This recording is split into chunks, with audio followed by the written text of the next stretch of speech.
नमस्कार।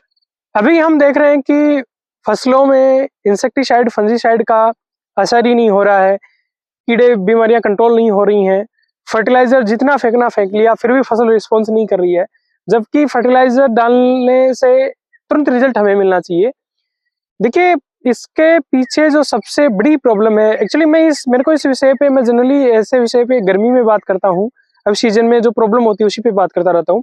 लेकिन फिर क्या है, ये प्रॉब्लम आती है, हमारी फसल कट जाती है और हम भूल जाते हैं। इसलिए मैं ये वीडियो भी बना रहा हूँ। अभी हम फेस कर रहे हैं, हम नहीं कर रहा, हमारा पड़ोसी कर रहा है। आज हम नहीं कर रहे हैं तो 5 साल बाद भी करेंगे, 2 साल बाद भी करेंगे, पर ज़रूर करेंगे प्रॉब्लम कि हमारी ज़मीन रिस्पॉन्स करना बंद कर देगी। इसका क्या सॉल्यूशन है?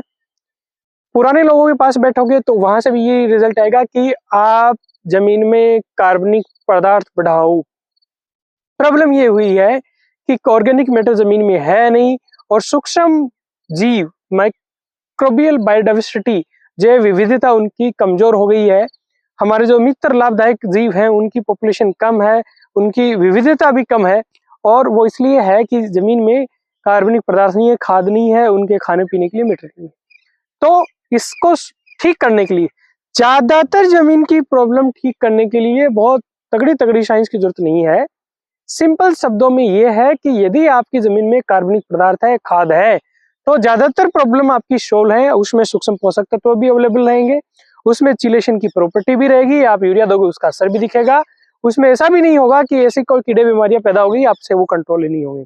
तो हमें क्या करना है? अरे भाई, इसका बहुत सीधा सा एग्जाम्पल है कि कभी किसी खेत को आप पड़त छोड़ के देख लीजिए, आप सावनी उसको रख लीजिए, बारिश वाला सीजन में फसल मत लीजिए और उसमें जुताई कर दीजिए, उसमें आपको असर दिखेगा आपकी आगे वाली रबी वाली फसल में।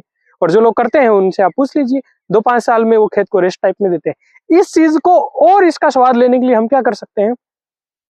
कार्बनिक पदार्थ ऐड करने के लिए सबसे बेहतर तरीका है कि हम हरी खाद करें, ग्रीन मैन्योरिंग करें। और जब से मैंने पीएचडी की इस विषय पे, इस विषय को जाना, तब से मैं बहुत एडवोकेट कर रहा हूँ कि ग्रीन मैन्योरिंग बहुत एक अच्छी स्ट्रेटेजी हो सकती है हमारी जमीनों को सुधारने के लिए। आपको करना क्या है? 20 किलो प्रति एकड़ के हिसाब से ढेंचा। अच्छा, इस वीडियो में आगे हम बात करेंगे इसकी बीज की उपलब्धता क्या है, कहाँ मिलेगा आपको बीज की, लगभग इसकी रेटें क्या रहती है, ताकि आप ठगी से बच सको। क्योंकि अब की बार ढेंचे की, ग्रीन मैन्योर की बीज की उपलब्धता में थोड़ी कमी आ सकती है, मेरे को जो अंदेशा वो। अच्छा, तो करना क्या है? आपकी रबी की फसल कट जाए उससे लेके अगस्त तक आपको ढेंचा 20 किलो प्रति एकड़ के हिसाब से खेत के अंदर बोना है। यदि आप लेवा करके बोए तो अच्छी बात है, बो दीजिए, और नहीं तो उसको फेंक के और कम गहराई पे उसको दबाना और पानी चला दो, ढेंचा उगाएगा। आपको कुछ नहीं करना, पानी देना लगातार उसको, और करीब उसको 55 दिन के आसपास उसको मिला देना है। कुछ लोग कहेंगे 45 दिन में तैयार हो जाती है।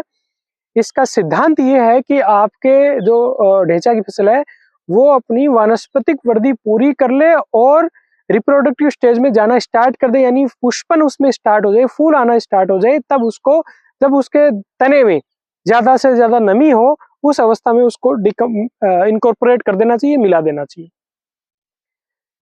इस चीज का और ज्यादा स्वाद लेने के लिए आप क्या कर सकते हैं? आप ये कर सकते हैं कि जब आप ढेंचा का प्लेवा कर रहे हैं और उसके बाद में जुताई करने जा रहे हैं, उस समय आप कोई भी डिकम्पोजर, चाहे पूषा वाला का ले लो, चाहे नेशनल ऑर्गेनिक सेंटर वालों का ले लो, या वो गुजरात वाले देते हैं उनका ले लो, किसी का भी जो डिकम्पोजर आता है, डिकम्पोजर में जो लाभदायक जीवाणु आती है, बेसिकली जीव ही आते हैं, तो उनको प्लेवा करने के बाद में छिड़क के और जुताई कर दो और फिर बुआई कर दो, तो वो बढ़ते रहेंगे। अदरवाइज बीच में पानी के साथ भी चलाना चाहो तो बहुत अच्छा है। और अन्यथा सबसे सादा सिंपल तरीका, ठीक अच्छा तरीका तो ये भी हो सकता है कि आपने जब उसकी एक बार ढेंचा की जुताई की है, उसके बाद में डिकम्पोजर का कोई सी का स्प्रे किया, और उसके बाद में, डिकम्पोजर कह रहा हूँ मतलब लाभदायक सूक्ष्म जीव कह रहा हूँ, वो स्प्रे करने के बाद में दोबारा उसको आप एक बार जुताई कर दो, वो आपके जो माइक्रोब्स हैं वो आपकी जमीन में मल्टीप्लाई होते रहेंगे और आपको इसका रिजल्ट दिखेगा। बीज उपलब्धता का ये है कि कई जगह फसल खराब हो गई है, कहाँ से ले? एक किसान है जिसने पिछली बार भी कहीं इस अपने किसी वीडियो में नंबर डाले, उसका मैंने किसी वीडियो में नंबर डाला, उसने खूब लोगों को अपने लोगों को बीज दिया और उसने किसी से चीटिंग नहीं की। इवन उसको तो हमें प्रमोट करना चाहिए, उसने तो ऐसा काम किया है कि गुजरात के किसान के उसके खाते में गलती से 20,000 रुपये एक्स्ट्रा डल गए, उसने उसको वापस भी किए हैं वो 20,000 रुपये। तो ऑनेस्टली वो अपना काम कर रहा है। हम अच्छा, आपके पास भी यदि इसका ढैंचा का बीज हो तो आप भी अपना कमेंट में नंबर छोड़ दें, ताकि आप एक दूसरे से खरीद सके। पर ये इस किसान पे आप ट्रस्ट कर सकते हो, जिसका नंबर मैं स्क्रीन पे दे रहा हूँ, उससे आप खरीद सकते हो, आपके साथ चिटिंग नहीं होगी। और क्या कहना था, बीज की रेट, तो इसकी रेट 70 से 90 की रेंज में आपको मिलनी चाहिए। इस रेंज को नैरो करें तो 75 टू 85 इसके आसपास इसकी रेट होनी चाहिए। इससे ज्यादा कोई ले रहा है तो आपसे ज्यादा ले रहा है।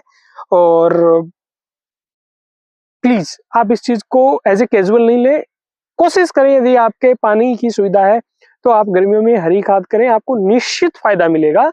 आपने किया है तो आपका अनुभव जरूर शेयर करें, चैनल पे नए हैं तो इसे सब्सक्राइब करें। नमस्कार, जय हिंद।